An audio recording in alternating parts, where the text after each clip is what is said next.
Hi friends, இன்றைக்கி ஒரு ட்ரெடிஷ்னலான lunch recipe பார்ப்போமா? என்னோடய one of the favourite recipe இது.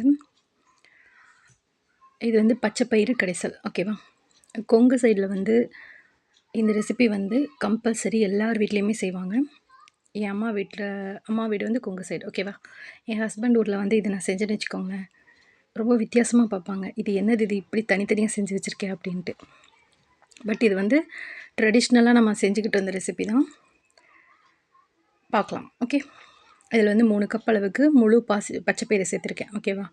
இதில் வந்து ஒரு சின்ன 1/4 கப்பு வந்து பாசிப்பயிறு சேர்த்துருக்கேன். எதுக்காகனா, குழந்தைங்க வந்து கலர் டிஃப்ரெண்ட்டாக இருக்குது அப்படின்னு சாப்பிடாம விட்டுருவாங்கன்றதுக்காக, அந்த எல்லோ கலருக்காக கொஞ்சம் பாசிப்பருப்பு சேர்த்துருக்கேன். ஹோல் கிரெயின்ஸ் வந்து நம்ம சேர்த்துக்கிறது ரொம்பவுமே நல்லது. பட் அந்த டேஸ்ட்டு டிஃபர் ஆகிறதுனாலேயே நம்ம நிறைய சேர்த்துக்கிறது கிடையாது. இந்த ரெசிபி நீங்கள் வந்து ஷியோராக ட்ரை பண்ணலாம், ரொம்ப நல்லாயிருக்கும், ஓகேவா? முழு பச்சைப்பயிறு வந்து ரொம்ப நல்லது எல்லாத்துக்குமே. இது வந்து நல்லா 2 to 3 டைம்ஸ் வந்து தண்ணி ஊற்றி நல்லா பிசைஞ்சு வாஷ் பண்ணிக்கலாம். கடப்பருப்பில் ஒன்றும் பெருசாக இருக்காது, பட் இருந்தாலும் நம்ம ஒரு 2 to 3 டைம்ஸ் நல்லா வாஷ் பண்ணிவிட்டு எடுத்துக்கலாம், ஓகேவா? இப்போ வாஷ் பண்ணியாச்சு. இது கூட வந்து ஒரு 2 டம்ளர் அளவுக்கு இது வேகிறதுக்கான தண்ணி சேர்க்குறேன், ஓகேவா?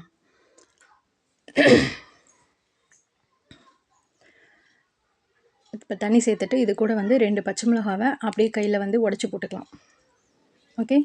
நெக்ஸ்ட்டு வந்து ஒரு அரையில் பூண்டு வந்து உரித்து வச்சுருக்கேன். அந்த பூண்டை வந்து அப்படியே முழுசாக சேர்த்துக்கலாம்.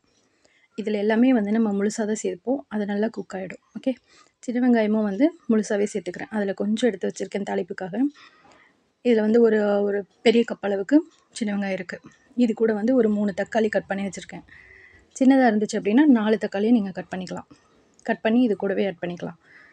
நெக்ஸ்ட்டு வந்து ஒரு டீஸ்பூன் அளவுக்கு சீரகம் சேர்க்குறேன், ஓகேவா? இது எல்லாத்தையும் சேர்த்து மிக்ஸ் பண்ணிவிட்டு அடுப்பில் வச்சு ஒரு 2 விசில் விட்டுடலாம், போதும். அதுலேயே நமக்கு வந்து நல்லா வெந்துடும். சைட் பை சைடாக இதுக்கு தேவையான அளவுக்கு ஒரு புளி ஊற வச்சுருக்கேன். ஒரு சின்ன நெல்லிக்காய் சைஸில் புளி வந்து ஊற வச்சு வச்சுருக்கேன். அது குக் ஆகிறதுக்குள்ளே நமக்கு வந்து இது ஊறி வந்துடும், ஓகே? நெக்ஸ்ட்டு வந்து இது தாளிப்புக்காக ஒரு 4-5 வெங்காயம் எடுத்து வச்சுருந்தேன் இல்லையா, அது வந்து கல்வத்தில் போட்டு 1-2 இடித்து வச்சுருக்கேன். இது கூட தாளிக்கிற பொருள் எல்லாமே தனியாக ஒரு தட்டில் எடுத்து வச்சுக்கலாம். இதில் வந்து சின்ன வெங்காயம் இடித்து வச்சுருக்கிறது, அது கூட வந்து ஒரு 2 வரமிளகா, ஓகேவா? நெக்ஸ்ட்டு ஒரு 2-3 கொத்து கருவேப்பிலை. இது எல்லாமே தாளிப்புக்காக எடுத்து தனியாக வச்சுக்கலாம். நம்ம தாளிக்கும் போது இதை ஆட் பண்ணிக்கலாம். தாளிப்பு வந்து ரொம்ப சிம்பிளாக தான் இருக்கும். அந்த காலத்து ட்ரெடிஷ்னலில் வந்து ரெசிப்பியில் வந்து பெருசாக தாளிக்க கூட மாட்டாங்க. ரெசிபி அப்படியே சர்வ் பண்ணுவாங்க, நல்லா தான் இருக்கும், டேஸ்ட் நல்லாயிருக்கும். இப்போ இது வந்து குக் ஆகிடுச்சு, எல்லாமே ஃபைனாக சூப்பராக குக் ஆகிருக்கு, ஓகேவா? இதை வந்து நம்ம மசிக்கவோ ரொம்ப மேஷ் பண்ணவோ வேண்டாம். இதை அப்படியே நம்ம வச்சுக்கலாம். தாளிச்சுட்டு அப்போ தான் ரசத்தை நம்ம பிரிக்க முடியும். மசிச்சுட்டு விட்டுட்டோம்னா ரசம் வந்து தனியாக பிரிக்க முடியாது. இப்போ ஒரு பாத்திரத்தில் வந்து எண்ணெய் விட்டு ஆஸ் யூஷுவல் தாளிப்பு தான், ஓகேவா? எண்ணெய் நல்லா காஞ்சி வரட்டும். காஞ்சதுக்கப்புறமா ஒரு டீஸ்பூன் வந்து கடுகு போட்டுக்கலாம். அது கூட வந்து ஒரு டீஸ்பூன் சீரகம் சேர்த்துக்கலாம், ஓகேவா? இது ரெண்டும் நல்லா வந்து பொரிஞ்சு வரட்டும். இது கூட வந்து நம்ம தாளிப்புக்காக எடுத்து வச்சுருக்கோம் இல்லையா, இடித்து வச்ச வெங்காயம், வரமிளகா, கருவேப்பிலை, இது 3மே வந்து இது கூடவே போட்டு நல்லா ஃப்ரை பண்ணிக்கலாம்.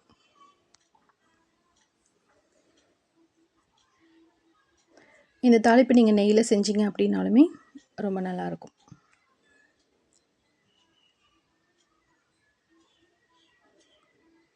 இது நல்லா ஓரளவுக்கு நமக்கு ஃப்ரை ஆனதுக்கப்புறமா இது கூட வந்து நம்ம குக் பண்ணி வச்சுருக்கோம் இல்லையா, பருப்பு, வெங்காயம் எல்லாமே, அது எல்லாமே நம்ம அப்படியே இதில் வந்து சேர்க்க போகிறோம். இந்த ரெசிபிக்கு ஃபுல்லாகவே வந்து எல்லாமே ஒன்றாவே வேக வச்சுருவாங்க. ஈவன் அந்த தாளிப்புக்கு ஆனியன் கூட சேர்க்க மாட்டாங்க, நான் தான் சேர்த்துருக்கேன், ஓகே? இது எல்லாமே சேர்த்துட்டோமா, இது கூட வந்து எக்ஸ்ட்ரா ஒரு டம்ளர் தண்ணி ஊற்றி ஃபுல்லாக அதை வந்து கழுவி ஊற்றிருக்கேன். தண்ணி எதுக்காக சேர்த்துருக்கேன் அப்படின்னா, நம்ம இதுலேருந்து ரசத்தை தனியாக பிரிப்போம், ஓகேவா?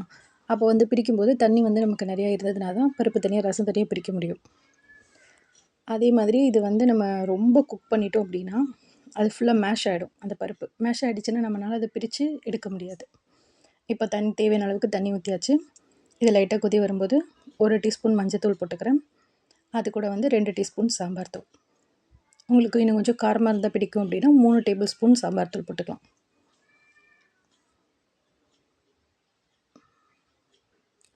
அது கூட வந்து அதுக்கு தேவையான அளவுக்கு உப்பு. இன்னொன்று என்ன அப்படின்னா, இந்த ட்ரெடிஷ்னல் ரெசிபியில் வந்து பார்த்திங்க அப்படின்னா, இது கூட கொஞ்சம் மல்லி, சீரகம், மிளகு இது எல்லாமே வந்து நல்லா ட்ரை ரோஸ்ட் பண்ணிவிட்டு அதை அரைச்சி இதில் சேர்ப்பாங்க. அப்படி சேர்த்து செஞ்சிங்கன்னா டேஸ்ட்டு ரொம்ப சூப்பராக இருக்கும். அது வந்து அதை எக்ஸ்பிளைன் பண்ணவே முடியாது. ரொம்ப டேஸ்ட்டாக இருக்கும். இன்றைக்கி நான் அதை பண்ணலை. பட் நீங்கள் ட்ரை பண்ணும்போது நீங்கள் இதை ட்ரை பண்ணி பாருங்கள்.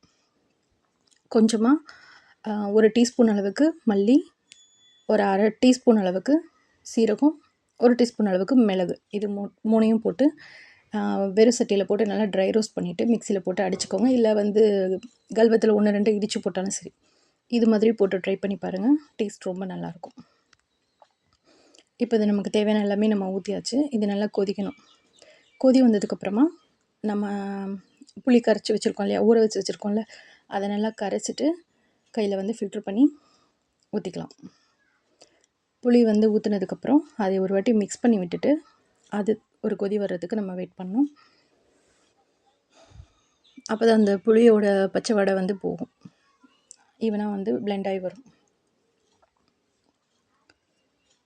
இப்போ மிக்ஸ் பண்ணியாச்சா, அவ்வளோதான். நார்மலாக வந்து சாம்பார் பருப்பு இது மாதிரி நான் ஏதாவது செய்கிறேன் அப்படின்னா ஒரு சின்ன பிஞ்ச் அளவுக்கு இல்லை ஒரு சின்ன துண்டு அளவுக்கு ஒரு ஸ்வீட் ஏதாவது சேர்ப்பேன். வெல்லமோ இல்லை கொஞ்சோண்டு நாட்டு சர்க்கரையோ இது மாதிரி ஏதாவது சேர்ப்பேன். சேர்த்தா அந்த டேஸ்ட் எனக்கு ரொம்ப பிடிக்கும், நல்லாயிருக்கும். உங்களுக்கு பிடிச்சிருந்தா ஓகே, இல்லைன்னா ஸ்கிப் பண்ணிக்கோங்க. இது கூட வந்து ஒரு பெரிய டேபிள் ஸ்பூன் அளவுக்கு நெய் சேர்த்திங்கன்னு வச்சுக்கோங்க, அவ்வளோ சூப்பராக இருக்கும். அது வந்து இந்த டைமில் சேர்க்குறது இல்லை. இது வந்து நம்ம பருப்பு ரசம் தனியாக பிரித்து எடுத்ததுக்கப்புறமா அந்த பருப்பு இருக்கும் இல்லையா, அந்த பருப்பில் ஒரு டேபிள் ஸ்பூன் நெய் சேர்த்து மிக்ஸ் பண்ணி சாப்பிட்டு பாருங்கள், ரொம்ப நல்லாயிருக்கும். ரசத்தில் சேர்க்க வேண்டியதில்லை. அந்த ரசத்தை வந்து இருத்த தண்ணின்னு சொல்லுவாங்க கொங்கு சைடில். இது கூட கொஞ்சம் வெல்லம் சேர்த்துட்டேன். ஓகே, அவ்வளோதான். இதனோட குக்கிங் முடிஞ்சிருச்சு. இப்போ வந்து நம்ம ஸ்டவ் ஆஃப் பண்ணிட்டு இதில் வந்து மல்லி இலை சேர்த்துக்கலாம். மல்லி இலை வந்து நான் நிறைய சேர்ப்பேன். எனக்கு மல்லி இலை வந்து ரொம்ப பிடிக்கும். அதனோட ஃப்ளேவர் ரொம்ப பிடிக்கும். மருதாணியோட ஸ்மெல் ஃப்ளேவர் எவ்வளோ பிடிக்குமோ அந்த அளவுக்கு எனக்கு இதனோட ஸ்மெல் ரொம்ப பிடிக்கும். நார்மலாகவே நான் குக்கிங்கில் வந்து மல்லி இலை ரொம்ப அதிகமாக தான் சேர்ப்பேன். அது ஒரு நல்ல ஒரு ஃப்ளேவர் கொடுக்கும், டேஸ்ட் இருக்கும். இது எல்லாமே சேர்த்தாச்சா, அவ்வளோதான். ஸ்டவ் ஆஃப் பண்ணியாச்சு. இதை தனியாக இறக்கிட்டு நம்ம இதில் இருக்கிற அந்த இருத்தண்ணியை தனியாக பிரித்து எடுக்கணும். ஒரு பெரிய கரண்டி வச்சு இந்த ரசத்தை வந்து நம்ம கொஞ்சம் பொறுமையாக தான் பார்த்து எடுக்கணும். பருப்பு இல்லாமல் மேலே அப்படியே அந்த ரசத்தை மட்டும் தனியாக பிரித்து எடுக்கணும். இருத்தண்ணின்னு சொல்லுவாங்க. குழந்தைங்க வந்து நம்ம என்ன தான் ஃபைனாக கடைஞ்சி கொடுத்தோம் அப்படின்னாலுமே திப்பி திப்பியாக இருக்குது அப்படின்ற மாதிரி ஃபீல் பண்ணி சாப்பிடாம விட்டுருவாங்க. அப்போ வந்து நான் என்ன பண்ணுவேன்னா, இந்த இருத்தண்ணி இருக்கு இல்லையா, அந்த ரசத்தில் வந்து தான் குழந்தைங்களுக்கு போட்டு கொடுப்பேன். பருப்பில் என்ன இருக்கோ அதனோட எசன்ஸ் ஃபுல்லாகவே அந்த ரசத்தில் இருக்கும். டேஸ்ட்டும் ரொம்ப நல்லாயிருக்கும். குழந்தைங்க நல்லா விரும்பி சாப்பிடுவாங்க. நான் அதை தனியாகவே எடுத்து வச்சுப்பேன். நார்மல் நம்ம சாப்பிட்ற பருப்பு ரசத்துக்கும் இதுக்கும் கொஞ்சம் டிஃப்ரென்ஸ் இருக்கும். பட் டேஸ்ட் ரொம்ப நல்லாயிருக்கும். நீங்கள் தைரியமாக இது வந்து செஞ்சு சாப்பிட்லாம். இது எல்லாத்தையும் சுத்தமாக வந்து நம்ம அந்த இருத்தண்ணி ஃபுல்லாக எடுத்துட்டு அதுக்கப்புறம் தான் கடைய முடியும். இல்லை அப்படின்னா நம்ம வந்து இது ஃபுல்லாக சூடாக இருக்குது, அடுப்புலேருந்து இறக்குனது உடனே வந்து நம்ம இதை செய்கிறோம். அப்போ வந்து ஃபுல் சூடாக தான் இருக்கும். நம்ம இப்படியே கடைஞ்சோம் அப்படின்னா அந்த தண்ணி வந்து ஃபுல்லாக நம்ம மேலே தெரிச்சிடும். ஸோ அந்த ரசம் ஃபுல்லாத்தையும் பிரித்து எடுத்துட்டு அதுக்கப்புறமா தான் நம்ம மத்து போட்டு நல்லா கடைய முடியும். ஓகேவா?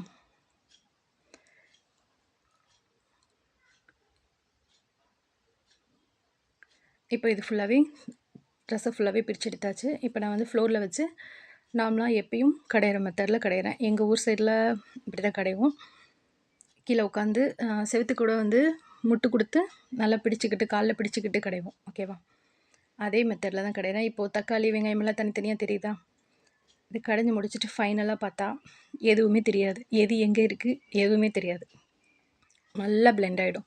ஏன்னா நல்லா ஹாட்டாக இருக்கிறதுனால இப்போ நம்ம கடையும் போது அந்த எல்லாமே வந்து தனித்தனியாக தெரியாமல் ஃபுல்லாக பிளெண்ட் ஆகி நல்லா ஒரு திக்கான ஒரு கிரேவி கன்சிஸ்டன்சிக்கு இருக்கும். நல்லா மேஷ் பண்ணி விட்டுக்கலாம். ஓகேவா? இது நல்லா கடைஞ்சி எடுத்துட்டு நெய் சேர்க்கிறதுனா இப்போது இந்த பருப்பு தனியாக நம்ம கடைஞ்சிருக்கோம் இல்லையா, இதில் வந்து நம்ம வந்து ஒரு டேபிள் ஸ்பூன் அளவுக்கு நெய் சேர்த்து ஃபைனலாக மிக்ஸ் பண்ணி மூடி வச்சுட்டா ரெடி.